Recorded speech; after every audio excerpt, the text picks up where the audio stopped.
Alright, y'all, welcome back to another video. It's Black Balloon, and y'all already know what's going on, man. So look, today we're gonna look back and we're gonna revisit the topic about Aaron Hernandez, right? Now, this is not in light of anything new, you know, there's no new news that came out about it, but there was a clip that I never saw. You know, sometimes, you know, we don't see everything. Sometimes things just escape me.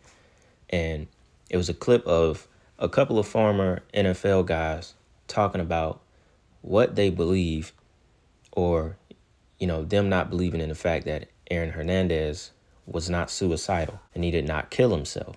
Now, the clip comes from people who played with Aaron Hernandez, who were close friends with him. Some of y'all might have saw this clip. Some of y'all may have not saw it. So in this video, we're basically just going to revisit the topic, and you know, we'll kind of do a revamped video of Aaron Hernandez, because the first time I did it, I was very new to YouTube. I just talked about it and I gave my thoughts on it. Never really did, you know, a real kind of deep dive into Aaron Hernandez, right? But there's a lot here. There's a lot that goes to his death, you know, a lot of numerology, a lot of signs that point to it being, you know, way more of a ritual than anything else. I don't think there's much at all that points to it being, you know, straight up on how they give us, you know, the way that he killed himself. Nothing to me points to the narrative. And we're going to go over that narrative. And like I said, just use this video to go back down that rabbit hole. So with that being said, I think we'll jump into the official narrative first. Then I'll play the clip that I recently saw. And it just kind of blew my mind to hear these guys say the same thing that a lot of us thought about his death as well. Two of them are super famous, you know, out of the NFL. So it's just crazy to see them say the same things. And it, you know, it just confirms a lot of the stuff that we talk about here on this channel and here on YouTube. We're not just talking out the side of our neck. All right, so let's get into the official narrative. Former NFL star and convicted murderer Aaron Hernandez is dead after an apparent suicide. Taking his life less than a week after he was acquitted in a second double murder case. Now, jailers making that discovery just after 3 o'clock this morning, leaving many with more questions than answers. Less than a week after an emotional celebration as he was cleared of double murder charges, former New England Patriot Aaron Hernandez was found dead this morning inside his jail cell, the result of an apparent suicide. My understanding is Mr. Hernandez was in a solitary confinement, probably for his protection. Behind bars since 2013, when he was arrested and eventually convicted in the shooting death of his friend and semi-pro football player Odin Lloyd. Prison staff say Hernandez tried to block his cell from the inside before hanging himself with a bed sheet. Within a jail cell, it's even a little more shocking, because you'd think that there would be people paying attention, watching what's happening. His family and legal team say they're shocked and surprised by his death, especially as Hernandez began the appeal of his murder conviction. Attorney Jose Baez in a written statement saying Aaron was looking forward to an opportunity for a second chance to prove his innocence. Hernandez played his last game as a Patriot in 2013. All right, y'all. So as we always do, we're going to read from the official narrative of how. Now, I just want to go over this real quick before I play the clip that really made me want to kind of like revamp this video in a proper way. So it says, former NFL star Aaron Hernandez wrote a reference to a biblical passage in ink on his forehead. It was from John 3:16, and in blood on the wall of his prison cell before he hanged himself with a bed sheet. And also, supposedly, he wrote like Illuminati, and he drew the all-seeing eye and like an unfinished triangle, which we all know what that represents. So it says, the former New England Patriots tight end was found naked April 19th at the Salza-Baranowski prison, if I pronounced that right, where he was serving a life sentence in the 2013 murder of a man who had been dating his fiance's sister. His suicide came 5 days after he was acquitted in the 2012 gunslingings of 2 men in a car. Supposedly, he had killed up to 3 men. He got acquitted a couple days before he actually committed suicide of the 2 guys that he was accused of killing in a car. The murder trial rocked the Boston sports scene. Star Patriots tight end Aaron Hernandez accused of gunning down 2 men outside of a nightclub after he was already charged in a separate murder case. In Boston, homicides are assigned to whoever is on duty or on call. The detectives you're about to meet caught this case just 20 minutes before they were supposed to be off the clock. June 2013, as Aaron Hernandez is taken in for the murder of Odin Lloyd, Detective Sergeant Mark Sullivan is taken back to an unsolved double murder in the South End. I remember a silver BMW sitting at the red light, a white sheet covering the bodies, crime scene tape blocking both sides of the intersection. 11 months earlier, someone opened fire on a car full of friends heading home from Kier Lounge in the theater district. Sullivan remembers seeing Hernandez in security footage provided by the club. Aaron had VIP access, so he was escorted in to the right as the victims were paying. And then it just hit me that we had to look at Aaron. And you got a guy playing for the Patriots who's already being looked at in one murder, now on your radar screen. It was unbelievable. Like that next day when Sarge had followed him, because we had video from everywhere, so follow him. The detectives travel the country, taking statements and collecting evidence. One of their first stops is the Bristol County Jail, where Hernandez is being held for the Lloyd murder. Their first face-to-face meeting with him is also their last. Within 10 minutes, we received a call from his lawyer. Oh yeah, telling us to stay away. We weren't even out of the parking lot yet when his lawyer called. When Aaron Hernandez refused to talk with the detectives, they turned their attention to the guy who was in the car with him that night. Enter Alexander Bradley. Alexander Bradley is not the type of guy who normally goes around speaking to law enforcement. How were you able to turn him? We had a lot of help from Aaron. Aaron tried to kill him. Alexander, what can you tell me about July 2012? Not much. That's Bradley in December 2013, the first time we tracked him down. He said I hit one in the head and one in the chest. He told the detectives Hernandez shot him in Florida 6 months after the double murders to silence him. While investigating the claim, they see signs that Hernandez is not only impulsive, but calculating. He has to have people drive a car for him. I mean, there's people involved in this. Alex Bradley's cell phone went missing at the strip club. So Alex had nobody to call, and Aaron left his cell phone in the hotel, and then next thing you know, Aaron's off on a plane at 8 o'clock in the morning. Bradley IDs Hernandez as the man who killed Safira Furtado and Daniel de Abreu in a fit of rage over a spilled drink. As of right here, that's it. The detectives revealed to us 2 of the survivors in the car also ID Hernandez as the triggerman, but the judge bars the prosecution from revealing that during the trial. How much do you think that hurt the prosecution's case? It couldn't have hurt us by having it. The reasoning from the court was that they were too prejudicial. Another stunner from the detectives. They say Hernandez wasn't paying his own bills. Money can't buy a good defense. I think during our trial, Aaron was probably out of money, and other football players were supporting his defense. The detectives would not say which players, just that they were not Patriots. You've been able to determine that? Yes. Yes. Hernandez's lead attorney, Jose Baez, suggests de Abreu and Furtado may have been involved in something sinister when they were killed. Sullivan and McIsaac say nothing could be further from the truth. The victims were good kids. They weren't involved in anything. No association with them involved in any gang activity. They were good kids, hardworking kids. After his suicide, one of Aaron Hernandez's attorneys confirmed reports that he was gay. All right, y'all. Now, this part of the video is for anyone who is like me, and you might have a couple questions after listening to that clip about Aaron Hernandez, right? I'm gonna try to sum this up as best as I can because I figured, since we're gonna do a deep dive into how he allegedly died, we might as well cover the murders a little bit as well. Now, I didn't want to go crazy into the whole trial and everything because that would take a very long time. And I wanted to more so focus around the ritual, process of his death, right? We had to talk about this because this whole thing is deep and the murder cases are kind of confusing. Remember, Hernandez got acquitted of double murder, okay? This was in 2012.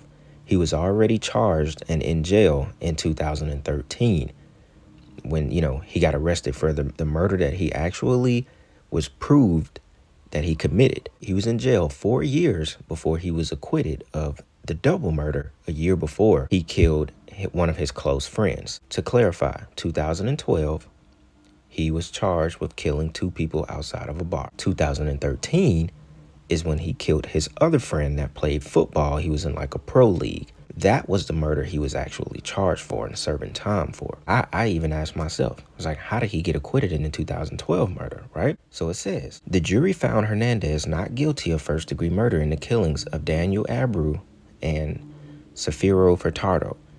It convicted him of a single charge, unlawful possession of gun. The judge sentenced him to an additional 4 to 5 years. The prosecutor said Hernandez opened fire on their car because he felt disrespected when one of the men bumped into him and spilled his drink. The defense team then pointed the finger at Alexander Bradley, a close friend of Hernandez, who was with him the night of the shootings. Hernandez was also acquitted Friday of shooting Bradley in the face months later to try to silence him as a witness. Hernandez, 27, catch that number 27. That's another number. He was a part of the 27 club that goes into his ritual, but we're going to talk about that more when I show y'all these other clips. It says he was already serving a life sentence for the 2013 killing of Odin Lloyd, a semi-professional football player who was dating the sister of Hernandez's fiance. Bradley, who was with Hernandez that night of the double murder, became enraged after Abreu bumped into him while dancing, spilling his drink. He said Hernandez later opened fire on the men's car as they waited at a stoplight. Bradley also said Hernandez shot him in the face months later after he made a remark about the earlier shootings. Bradley lost his right eye in the shooting. Hernandez's lawyer said it was Bradley, an admitted drug dealer, who shot the men over a drug deal. Now, mind you, Bradley sold drugs and he also sold guns. And it was also rumored that Hernandez participated in that as well, that he used to traffic guns and use, you know, his status to get some of it done.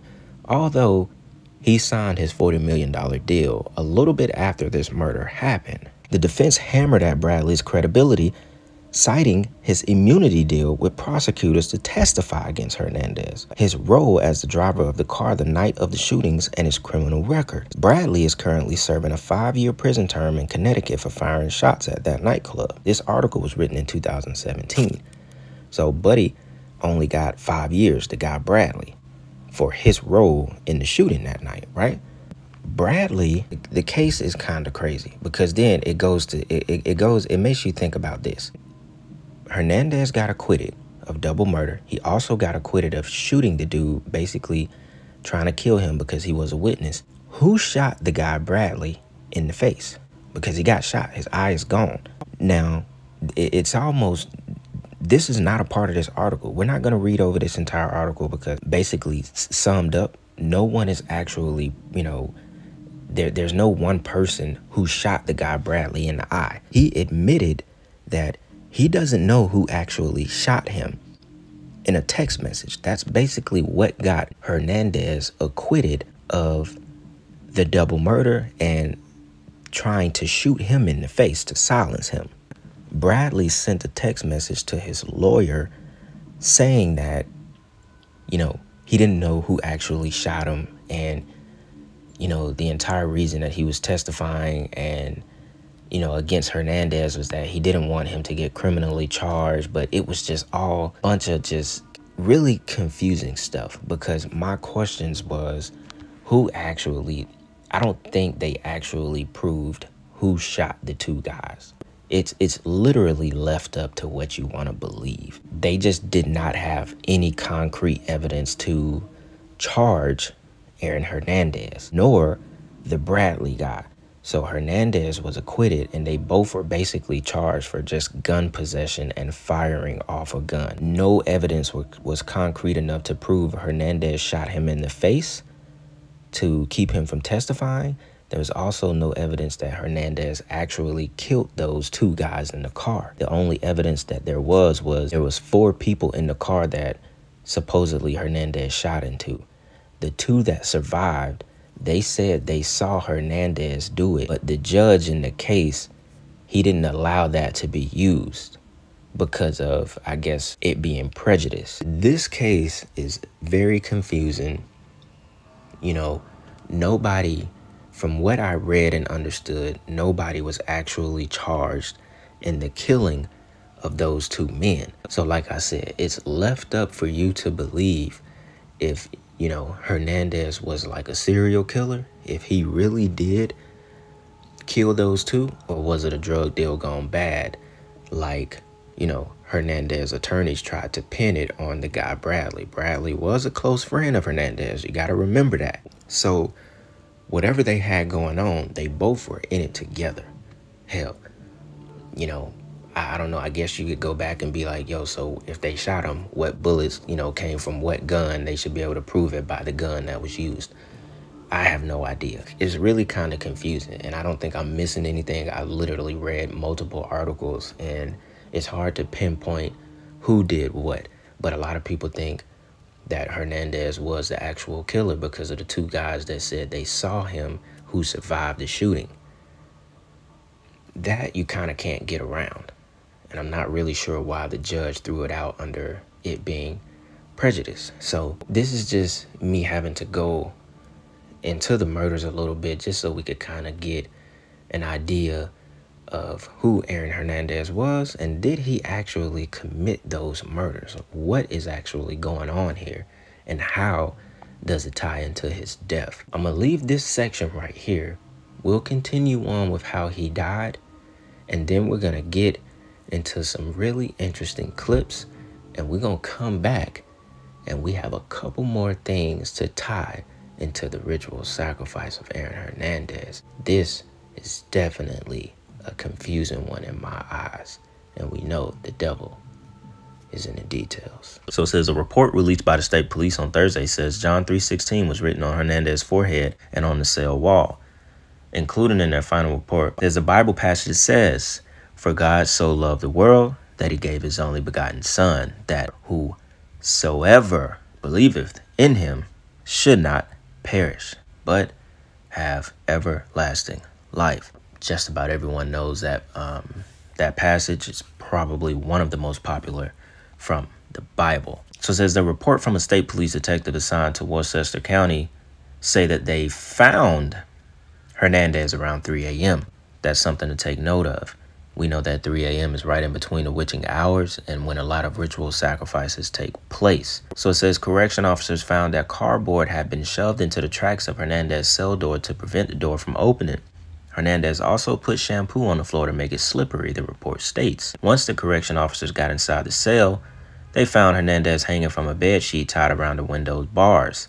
The officers and medical staff performed CPR, but Hernandez never gained consciousness. Then he was later pronounced dead at the hospital. So it says state police said Hernandez's right middle finger had a fresh cut and there was blood on adjacent fingers.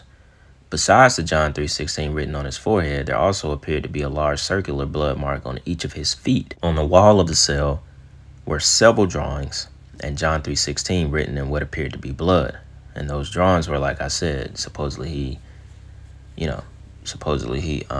he wrote Illuminati, all-seeing eye, the triangle, the pyramid, all that good stuff was supposedly on the wall as well, right? The handwritten notes, it were 3 handwritten notes found next to the Bible. A description of the notes was redacted from the state police report, but supposedly one of them was like, you know, to his family, or that he's going in another realm in time or something like that. It's odd, y'all. There's like a lot of numerology around his death. Everything, like I said, points to a ritual.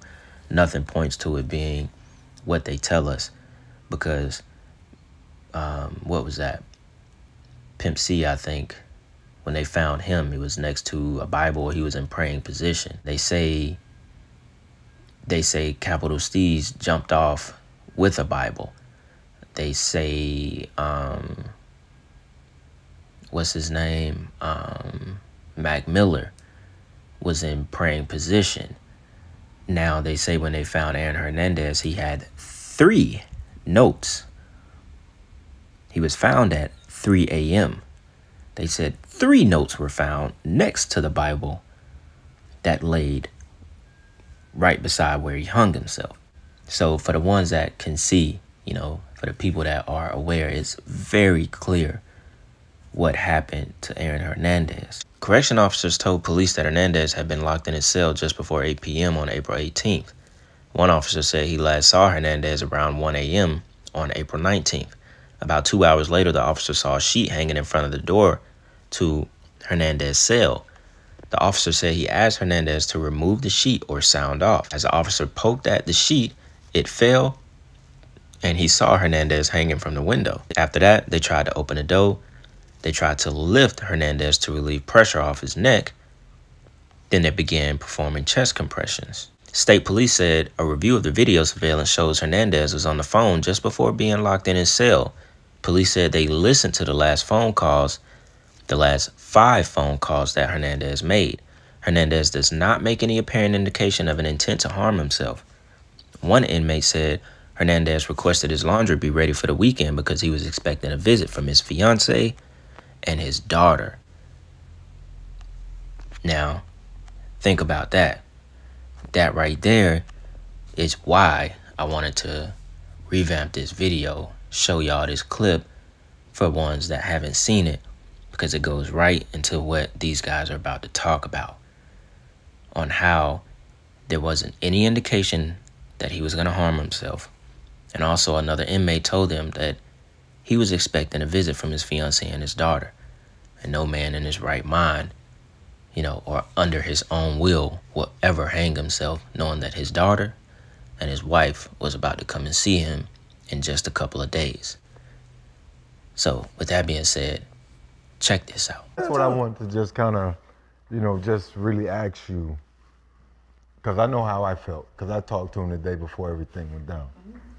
What do you mean? What went down? Like, I mean, because we obviously, like before he went to jail, not the day before he allegedly committed suicide. We just had a conversation. Before what? Hold on, when? Before he allegedly, no damn suicide. Before he allegedly committed suicide, we just talked. He was in great spirits, like we chopping it up. He was, yeah, big dog. I'm here, man. My family, this and that. Everything is good. So when they said he committed suicide, I'm sitting here like, I just talked to him last night.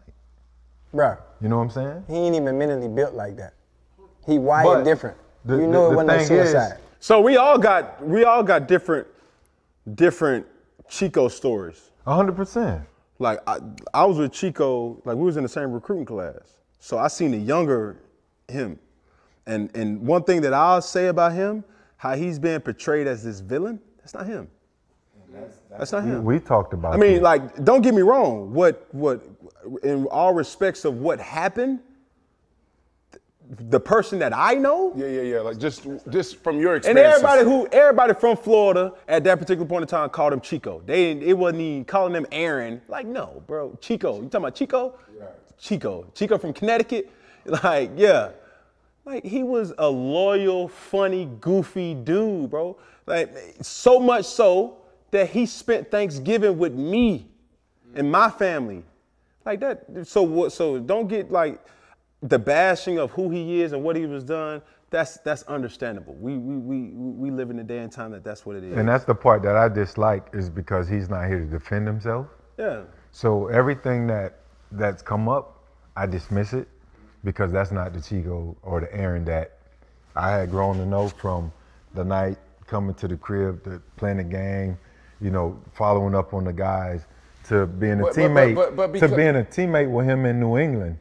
My first year, 2009, 2010, when he came in, Grunt came in, Jules came in, like all these guys was, right under my arms, and it was still the same, like all of us, just brothers in the locker room. None of that other funny, crazy that they're trying to say or portray. But bro, like I'm gonna be honest with y'all. Like I don't know your experience, because you start diving into it. Like you know him? Yeah. I remember I was there the whole year with them. So what was your experience like before I give my thoughts? Cool as hell. Cool dude. Went out with him a couple times, not out, but to eat, chat. I had to pay for that jersey number, stuff like that. Yeah. How much you gave him? Man, touch your nose, man. How much you gave? Yeah, so here's what I'm saying. So everybody the sentiment is universal. Everybody who played with him, but y'all gotta understand, like people who wasn't around Chico, Aaron, like y'all gotta explain that. You know what I mean? Because the Pouncey brothers, loyal, like riding with him. You even y'all right now. So I get that, but then there's it seems to be another side to him. Like it seemed to be another side to him. And do y'all can y'all understand that? Listen, you have to respect what took place. There was a body, or in essence, bodies that were damaged, right? In some way, shape, form, or fashion. I respect that. Right. And I'm not denying what was done was bad. Now, the person from my vantage point, who they claim did it, nah. You just can't see it. Nah. But I knew him in a different time. I knew the 17, 18, 19-year-old Chico, you know, and obviously he knows a different time and a different time. But yet through it all, like, you know, when you're painted as a villain, like the Joker ain't never, don't nobody tell no good stories of the Joker. Like, or don't show his kid pictures or nothing like that. Right, without a doubt. You know what I'm saying? But yeah, through it all, man, I knew a beautiful soul, fun-loving, you know, he was, only thing he wanted to do was just make it to the league, like as everybody else. A nigga that's above the Illuminati. A nigga that's above the Illuminati. I'm above all of that shit. That's why Dana White scared of me. That's why Dana White scared of me and Lorenzo scared of me. He owned the UFC. And Mr. Kraft scared of me. Think about this. Every time I leave a team, the owner walks the whole field and shake my hand. Look it up. When I got traded from the Cardinals, when I got traded from the Patriots to the Cardinals, Robert Kraft walked the whole field and shook my hand. Got a picture. When I got let go from the Cardinals and I went to the Raiders, Michael Bidwell walked the whole field. Michael Bidwell walked the whole field and came to the end of to where I was at warming up and shook my hand. Almost like the president. Almost like they said, "Oh, let me pass this off to the president." They're trying to pass the torch off to President Obama. President Obama and imagine if President Obama somehow could body jump. Imagine if President Obama could somehow body jump and jumped into my body. Or Aaron Hernandez.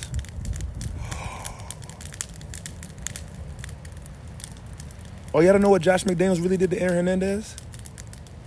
Wait, they don't know what happened with Aaron Hernandez and Josh McDaniels. All right, y'all talk to me right now, because I'll go on a podcast about that.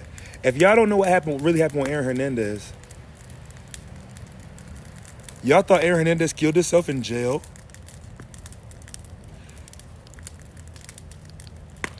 Y'all thought Chico killed himself in jail. Y'all thought my nigga Chico killed himself in jail.